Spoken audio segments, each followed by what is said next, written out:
नमस्कार मित्रांनो, स्वागत आहे आपल्या चॅनलमध्ये ज्याचं नाव आहे S P information.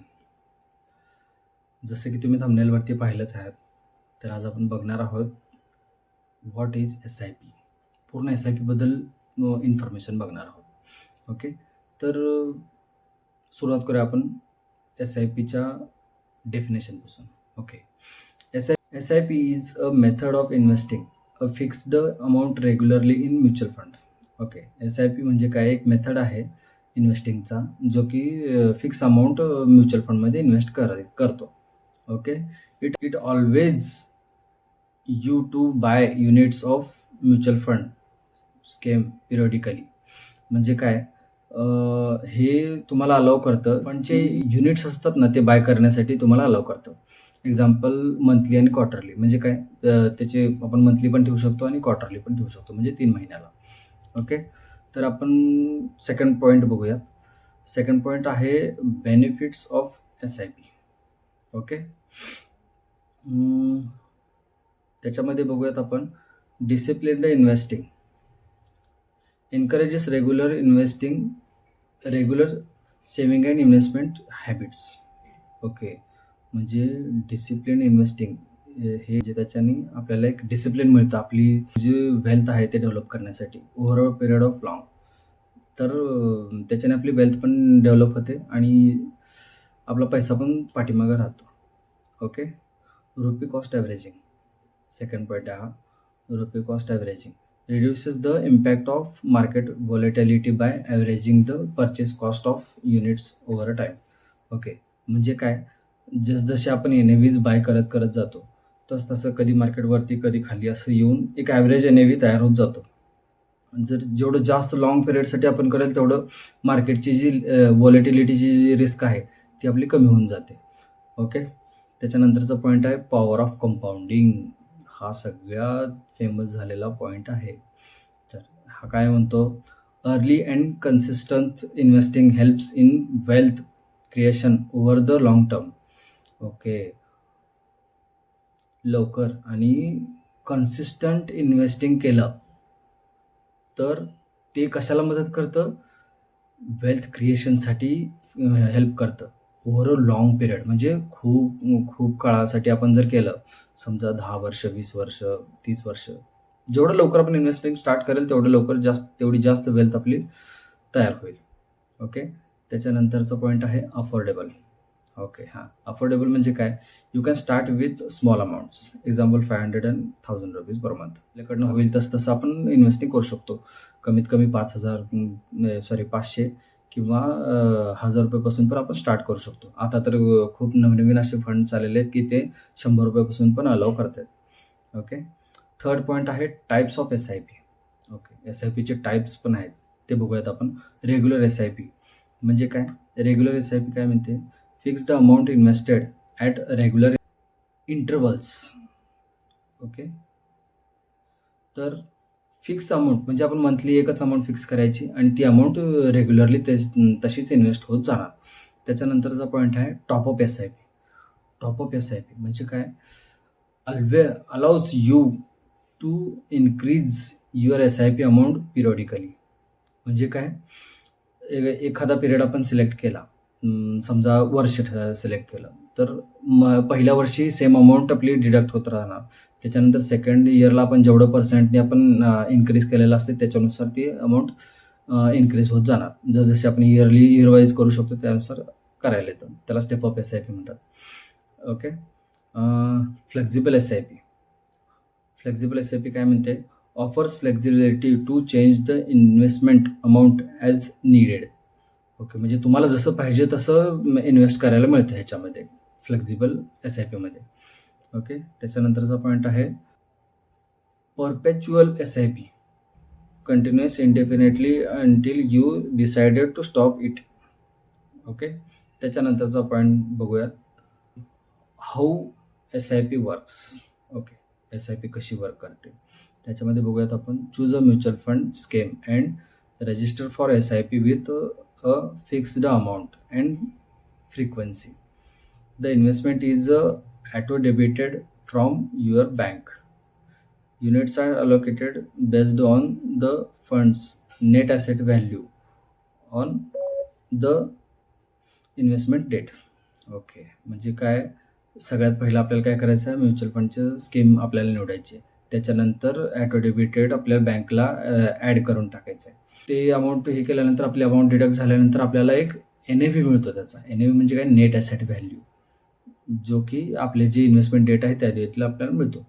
Okay, 5वा point आहे, हू शूड इन्व्हेस्ट इन SIP. कोणी कोणी SIP करू शकतो. Ideal for individual looking for grow wealth systematically over time. Okay, म्हणजे ज्याला रेग्युलर पैसा टाकून, कमीत कमी पैसा रेग्युलर टाकून लाँग टाईमसाठी वेल्थ क्रिएशन करायची आहे, त्यांनी SIPमध्ये इन्व्हेस्ट करावं. Suitable for beginners or those with limited capital to start. Okay, ज्यांच्याकडे जे नवीन इन्व्हेस्टर आहेत किंवा ज्यांच्याकडे कमी कॅपिटल आहे त्यांच्यासाठी हे सुटेबल आहे. ओके, तर 6वा पॉईंट आहे की फॅक्टर्स टू कन्सिडर. ठीक आहे, त्याच्यामध्ये काय, फंड टाईप कोणते त्याच्यातले, इक्विटी आहे, डेब्ट आहे, हायब्रिड आहे. ओके, इक्विटी, डेब्ट or hybrid fund based on your risk appetite.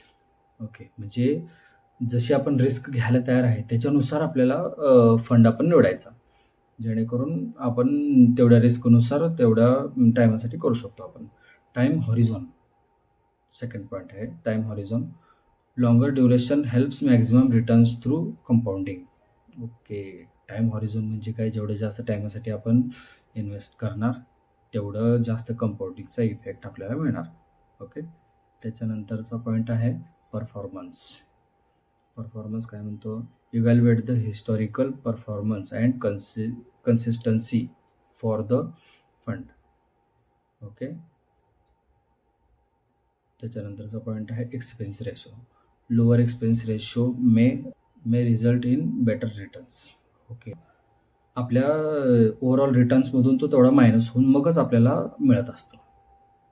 Okay, त्याच्यानंतरचा पॉईंट आहे 7वा पॉईंट आहे tax implications. Tax on returns depend on the types of fund and holding period. Okay, tax कशावरती depend आहेत, आपण कोणता fund निवडतो आणि किती पिरियडसाठी आपण होल्ड करतो त्याच्यावरती ते डिपेंड आहे. ओके, त्याच्यानंतरचा पॉईंट आहे इक्विटी फंड.